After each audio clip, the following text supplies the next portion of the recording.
Een van die goed wat nogal baie keer na my toe kom, wanneer ek met ouers praat, is, veral met kleiner kindertjies, is hulle vra my altyd, wat kan die kind op hulle eie doen? En wat moet ons vir hom doen?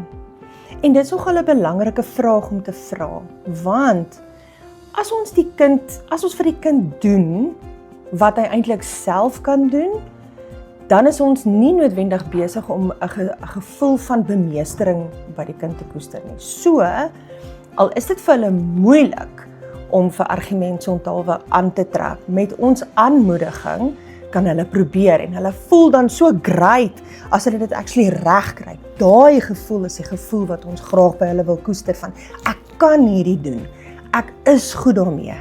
En om nie dan vir hulle te veel goed te doen wat hulle self kan doen nie.